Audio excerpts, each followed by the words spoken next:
ನಮಸ್ಕಾರ. ವಿದ್ಯಾಪತಿ ಸಿನಿಮಾ ಈಗ ತಾನೇ ನೋಡಿದ್ವಿ. ಡಾಲಿ ಪಿಕ್ಚರ್ಸಿಂದ ಮತ್ತೊಂದು ಚೆನ್ನಾಗಿರೋ ಲೈಟ್ ಕಾಮಿಡಿ ಇನ್ಸ್ಪೈರಿಂಗ್ ಸಿನಿಮಾ ಮಾಡಿದ್ದಾರೆ. ಕತೆ ತುಂಬ ಚೆನ್ನಾಗಿದೆ. ನಾಗಭೂಷಣ್ ಅವರ ಪರ್ಫಾರ್ಮೆನ್ಸ್, ಅವರು ಈ ಪಾತ್ರದಲ್ಲಿ ನೋಡಿ ತುಂಬ ಖುಷಿ ಆಯಿತು. ಆಮೇಲೆ ತುಂಬ ಚೆನ್ನಾಗಿ ಪರ್ಫಾರ್ಮ್ ಮಾಡಿದ್ದಾರೆ. It's very light entertainment cinema and ಈ ರೀತಿಯ ಸಿನಿಮಾಗಳು ತುಂಬ ಕಮ್ಮಿ ಆಗಿದೆ. So I think it will be A nice watch. ಎಲ್ಲರೂ ದಯವಿಟ್ಟು ಬಂದು ಥಿಯೇಟ್ರಿಗೆ ನೋಡಿ ಅಂತ ಅನಿಸ್ತೀನಿ. ಎಲ್ರಿಗೂ ನಮಸ್ಕಾರ.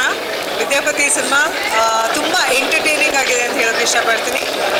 ನಾಗಭೂಷಣ್ ಅವರ ಪರ್ಫಾರ್ಮೆನ್ಸ್ ಇರ್ಬೋದು, ಡಿರೆಕ್ಷನ್, ಎಲ್ಲ ಬೇರೆ ಕಲಾವಿದರು ಅಭಿನಯಿಸಿರೋದು, ತಂದೆ ಅವರ ಕ್ಯಾರೆಕ್ಟರ್, ನಾಗಭೂಷಣ್ ಅವ್ರ ತಂದೆ ಕ್ಯಾರೆಕ್ಟ್ರು, ಸರ್ ಜೊತೆಗೆ ನಾನು ಅಭಿನಯಿಸಿದ್ದೆ. ಅದ್ಭುತವಾಗಿ ಮಾಡಿದ್ದಾರೆ.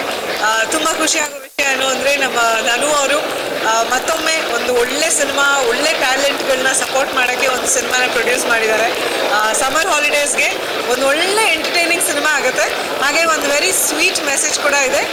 ಅದನ್ನು ಖಂಡಿತ ಎಲ್ಲರೂ ರಿಲೇಟ್ ಮಾಡ್ಕೋತಾರೆ ಅಂತ ಅನ್ಕೋತೀನಿ. ನಮ್ಮ ಭಯನ ನಾವು ಬಿಡಬೇಕು ಅನ್ನೋದು. ಸೊ ನಮ್ಮಲ್ಲಿರೋ ಭಯನೇ ದೊಡ್ಡ ಚಾಲೆಂಜ್ ಅಂತ ಹೇಳೋದು.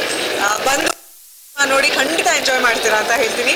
ಧನುಗೆ, ಅವ್ರ ಇಡೀ ತಂಡಕ್ಕೆ, KRG ತಂಡಕ್ಕೆ, ಕಾರ್ತಿಕ್ಗೆ, ಯೋಗಿಗೆ, ಎಲ್ಲರಿಗೂ ನಮ್ಮ ಕಡೆಯಿಂದ ಬೆಸ್ಟ್ ವಿಶಸ್.